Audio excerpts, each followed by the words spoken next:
Hey, what's up, everybody? BDO44 coming at you with another video. All right, so now we have a vision, at least a look at what the Lakers look like directly after um, free agency. Now, granted, there is still a lot of work to be done on this roster. We're going to have a few. Let me see, how many roster spots do we have already locked up? 1, 2, 3, 4, 5, 6, 7, 8, 9, 10, 11, 12, 13, 14, and 15. So we do have 15 roster spots on deck. But of course, we have a few players that we can trade. My initial thoughts of the team. First of all, let's start with the good. I love the size and the toughness and the defense. We put a massive, massive emphasis on defense. Everybody here has an intangible to them defensively outside of the players that we already had in place that we already know who they are. But all the new guys, all the new guys are big defenders, and I really like that aspect of what it is I'm seeing here. Here's where we go left. Boy, do I see the brick shots. It's a brick fest, y'all. We can't shoot worth a damn. We can't shoot worth a damn. We have very, very, very serious shooting issues with this roster. And I'm going to be honest, Kyrie Irving is not enough. If you think you're just going to bring Kyrie to this, maybe replace him with Russ, and then say, okay, we solved our shooting issues, we're going to be clanking shots so very badly, you guys. It's going to be ugly, and it's going to get ugly fast. We have got to find some shooting. We need to put it in prominent roles ASAP. And I mean that. It's bad. So that is the most important thing we need to understand. If we don't fix our shooting issue, we're not even making the playoffs with this roster. But I love what this team can be once you slip those shooters in. If you slip those shooters in, boom, now you got the pieces that make sense. These guys are not relied upon to be on the floor too much to do things that they ain't got no business doing. And now you got the shooters in place to make this all happen. You put Kyrie Irving on this team, maybe add one more shooter in a different position, obviously empower Cole Swider, and then replace a couple guys. That's the thing. It's like you replace a couple, like for example, I need Kendrick Nunn now to turn into a shooter. I need that. I need THT possibly to turn into a shooter. That needs to happen, and then Russell Westbrook needs to turn into a shooter as well. So that's where we go. That's exactly where we go, because that's it. That's the issue. That's the issue. You turn all three of those people into efficient shot makers, and we're straight. Or elite shooting, to be more exact, because we need that more so. So yeah, I like the team. The size is great. You know, we're bringing back Damian Jones. Love that. On top of Wenyen Gabriel, I can sense the fact that we're going to be able to defend and do all kinds of stuff with on the boards there. Juan Toscano Anderson, I know what he can do.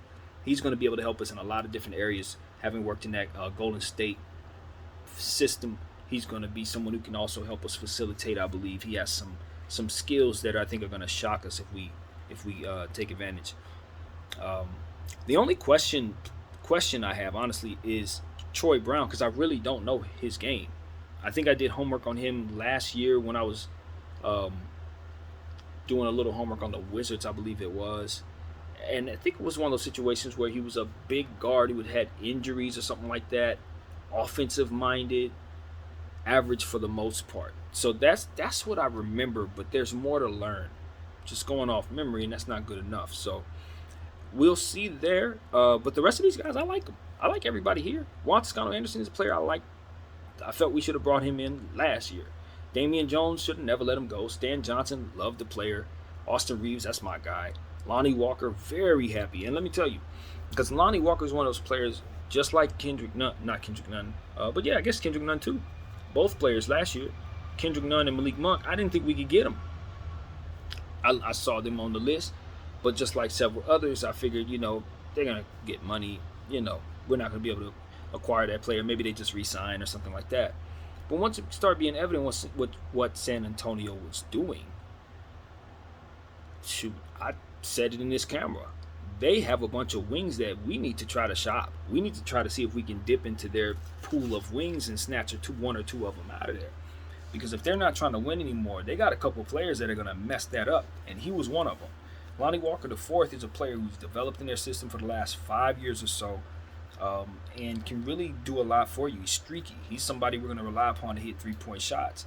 And, he can be athletic and play some defense and really get the break started and things like that. Very athletic. So I just didn't think he was realistic. I had him up there with other players that we just were not we didn't have any chance of landing. Young player, you know what I mean? He's only what, probably 26 at the most, something like that. So this is a talented player who we picked up at a vet, not vet minimum, but mid-level exception price, which is about going price for a player you expect him to be. We only got him for 1 year, and I think he's gonna ball out because he's playing on an expiring contract. Um, and push come to shove, if it doesn't work out, we can trade him at the deadline, and he holds some value because he is an expiring contract. So this is a win for us having him at that price at this year. This is a good year to get a guy like this. Um, this is just great. You expect him to outplay this 120%. He's had some injuries here and there, but like I said, this is an athletic young player who's healthy right now. So we expect him to have a good camp with us, and I'm excited. I think he's going to have a very prominent role depending on how this roster shakes out. Um, him and Austin Reeves, I like that. Stanley Johnson, the defensive lineups that we could put on the floor with him being a part of it. And LeBron ain't even on the floor. AD ain't even on the floor. And I'm telling you, these are lineups that teams are gonna have to deal with. Austin Reeves, Juan Toscano Anderson, Wenyen Gabriel, Scottie Pippen Jr. These are aggressive players. We're gonna find out that Scottie is a very aggressive offensive player who's gonna get a lot of buckets a lot of the time. He's gonna play his way into a real role here, and he's gonna be pushing Lonnie and Kendrick or whoever the guards are for minutes. We're gonna find that out very quickly. Scottie Pippen Jr. reminds me of Josh Hart with a bit more athleticism. That's what he reminds me of. He's an offensive guy who has defensive intangibles. Of course, his pops is, but he don't play like his dad like that. He's not a forward. He's a point guard who can score in the paint. He's gonna get in the lane and he's gonna be aggressive. And he's gonna try to put points up a lot of the time. So I can totally see him stepping into a role where he breaks all the way out just by the sheer nature of what his game is and the fact that he's going to have open looks, given the fact that he's going to be on the floor with. So, given the fact that we're going to need scoring, depending on how this roster shakes out, I got a feeling Scottie Pippen's going to play himself into a real role. And Max Christie, same thing, depending on how well he starts off. But the thing about Max is his game is so perimeter oriented right now, to where until he puts on the type of strength that we need him to put on, he's just not going to be able to get to the rim. He's not strong enough just yet. Now, he could very well get very strong from now until October, because we've seen that. Guys just put their head down in the weight room, eat a bunch of potatoes, and just come in strong as heck. But he's such a youngster. He's only 19. I don't think it's any rush for him to have a real role, even though he has the intangibles of a guard that we're probably going to be tempted to put out there, especially for defensive purposes, if for some reason someone gets hurt. So there will be opportunities for all these guys, anybody that makes the team. Of course, I think all these guys are on the team, but I think there'll be opportunities throughout the season for all these guys. And a couple of them I don't expect to see past the trade deadline, just because they do have certain types of trade value that we can couple to get certain things to help us if we're making the playoffs. So expect to see some of these guys be moved as well. That's just a natural occurrence of the NBA, especially when you're on a contender, for which we're definitely about to be. Because I got a feeling something big's about to happen very, very soon. So keep your eyes open for that, as I always like to say. All in all, this team is not as AD reliant as it pertains to him being healthy. That's what I like. We gave ourselves a lot of insurance for the bigs. Wenyen Gabriel, Juan Toscano Anderson, Damian Jones, Cole Swider. These are all guys who can play big, including LeBron James. So if for some reason AD goes down, no, are we overly talented? Can't say we are. But what we are going to do is play defense. What we are going to do is have guys who are going to push the floor, run the floor hard, and give us a lot of effort. Juan Toscano Anderson and Wenyen Gabriel lineups really, really seem interesting to me. Damian Jones lineups. I'm telling you, these may be role players, but they hit you where it hurts, because they're going to affect the rim in ways that you do not want to deal with if you're a superstar. These are annoying players to deal with. Trust you me. Wenyen Gabriel, Juan Toscano Anderson, and Damian Jones. I don't like us offensively with those three on the floor, but for some reason, there are going to be certain lineups where I'm just going to want to see us put an all-defensive lineup on the floor. Stanley Johnson, Juan Toscano Anderson, Damian Jones, Wenyen Gabriel. I know I shouldn't do it, but I want to see that. Put that on the floor just in small spurts when we have certain opportunities to really, really clamp on a team. That defensive lineup could be absolutely and utterly devastating in ways that we don't see too often. So I like what we're doing there. Anthony Davis, you know what I mean? What he'll be able to kind of do in terms of playing the four now. He's not going to be relied upon to play the five as much. Here's my concern, though. Looking at this roster, we do have some non-shooting bigs. With all of the bigs that we have, there may be situations where we can't play any of them because of it. Well, Wenyan should be able to be on the floor, and Juan should be able to be on the floor in theory. But if we start having floor spacing issues, or if we start having issues to where they can't space the floor, or rather get to the three-point shot and defend the perimeter, we can see a lot of these guys sit more than we want them to sit. And that's my concern. It's like, are we going to be playing small ball too much while we have these guys rostered? You know what I mean? Because we're getting three-point shots shot over us. So that's the only concern with Damian Jones and these guys. Can you get out to the perimeter and effectively continue to guard the three-point arc? If they're able to do that consistently with their minutes, I think we could be a devastating team defensively. In terms of energy as well, we provide a lot of energy for ourselves with these types of bigs. So all this looks great. Austin Reeves and the fire that he provides, his energy, Stanley Johnson's energy, Damian Jones, all of these guys can play above the rim as well, which is really interesting to me. Bigger, stronger, more athletic. Cole Swider provides some real shooting. If he could step in and really take off, that would be excellent, because the role will be there for him to be a stretch player that needs what he brings to the table will be needed if we don't make some changes to this roster. I think Kendrick Nunn, I just don't know what role he has, because obviously I haven't seen him with our team. But looking at this roster, it's definitely going to be interesting to see how we incorporate him into what we do. I think it's probably a situation where he's more likely to play more this season than he would have with the team we had last year. Depending on how Lonnie steps up, obviously Austin's going to get his minutes. Troy Brown, I don't expect to play much. Max Christie, neither early on. So I think there are going to be opportunities for Kendrick Nunn to really step up and have a role on this team much more so than he would have had last year. So his rosters, his role should make more sense, I guess. But I'm not going to lie to you. I still have a sour taste in my mouth about how all that went, and I want to turn him into a player I can rely upon. And I think I can do that. I absolutely am positive I can do that. So that's just how I feel about the situation. Doesn't mean he can't ball out this year. He probably will. If we give him enough minutes, let him get healthy by January, I probably won't be thinking this way. But nevertheless, this is what we at. Of course, LBJ, you know he's going to come in and play strong. AD, it's health. If he's healthy and he's motivated, he's great. If he's not healthy and he's not motivated, can't help us. So that's why I'm wondering if he's going to be a Laker for much longer. I'm not sure he's going to be a part of this thing.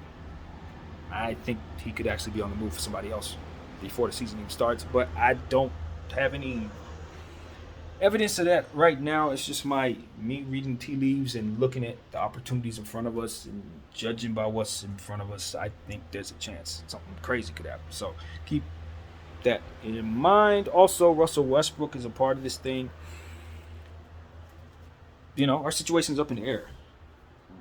Do I believe Russell will probably be moved for Kyrie at this point? I think it's probably likely that's exactly what will happen. Because as of this point, what's been reported is Kyrie Irving is now saying that he don't want to play for nobody but us. And he's going to be a rental for whoever else. And so he may not be happy there, and you let that be what you want it to be. So now the trade value that he has out here, besides the Laker deal, is null. His value has just plummeted from where it was earlier today based on that report, which is great news for us, because now it allows the pressure now to be on the Brooklyn Nets to work a deal out with us, because we'll probably now provide the best package. So that is absolutely ideal. Needless to say, I'm super, super, super excited about that situation. What I'm thinking about as I'm sitting in this camera is, what does that do for the prospects of the Lakers actually landing someone else in this deal? Like, I don't know, Kevin Durant, because I'm greedy like that. And I do believe that that's actually possible. Now, I don't know if KD has bigger plans for himself, but or the price tag, or whether or not that would work. But again, if Kyrie's forcing himself to LA and they want to play with one another, then that's it. The end. They're forcing their way to LA. Do you understand what I'm saying? Now, whether or not it's being reported that way right now, it's probably not for strategic purposes, and maybe that may not be the case, right? Because I'm speculating. But in my speculation, that kind of looked like that's what's happening. Look, the Lakers and the Nets had a meeting 3 weeks ago with the two GMs coming together and having a conversation. I've never heard anything like that. In all my years of following the NBA, I've never heard anything like that. Not to say that this never happened, but to say that they've never allowed it to be something we understand did take place. It ain't been reported before that two GMs from two separate teams came together and spoke about what? Who knows? Why do we even need to know that? Because something big's coming. What big is coming? Kyrie Irving? That's big. Is it that big? Not based on his value. Not too big to where you telling us that people was meeting behind the scene. Now, I don't know what was going on. Maybe it was nothing at all. But like I said, I'm speculating. So in my speculation, I'm imagining something huge, game-changing is probably here to happen. Now, further speculation. If I'm the NBA, what do I want? Pandemic just hit 2 years ago. That sucked. What do I need? More money. What's going to give me that? KD, Kyrie, and LeBron coming together in this whirlwind roller coaster that we take the fans on every single year, with various superstars that we tend to do this with. But there are no two bigger superstars than these two, and they're on their way out. So if I'm going to squeeze the very last best out of them, the best way to do that is to put them together on the biggest draw there is, the Los Angeles Lakers. If I'm Adam Silver, I want that. I want that, especially after the type of years we just had. I want that. I want Bron, I want KD, I want Kyrie, I want the Lakers, and I want controversy. And I got all four right now. Now, do they have to go through with actually putting them on the Lakers? I don't know.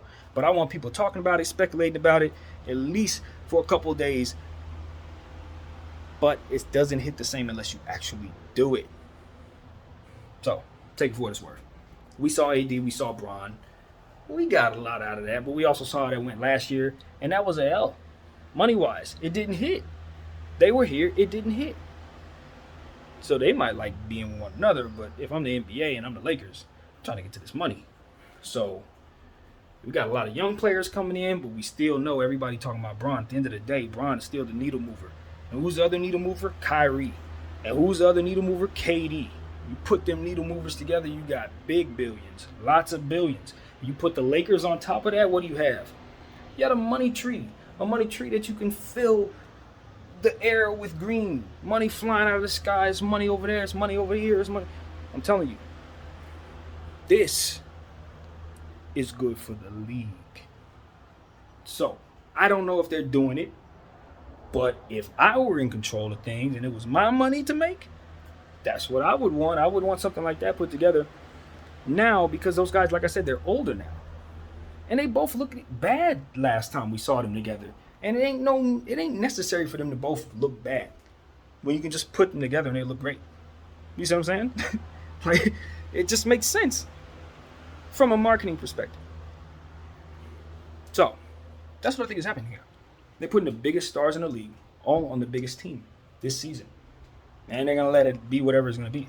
Either it's going to work out and be great, or it's going to flame out and be like last year. Either way, it's going to be great because it's Bron, it's KD, it's Kyrie Irving. Three most important names in sports right now. Put them all together, put them on the Lakers, man. Make money. So that's what I'm speculating will take place here. I think this is much bigger than the players.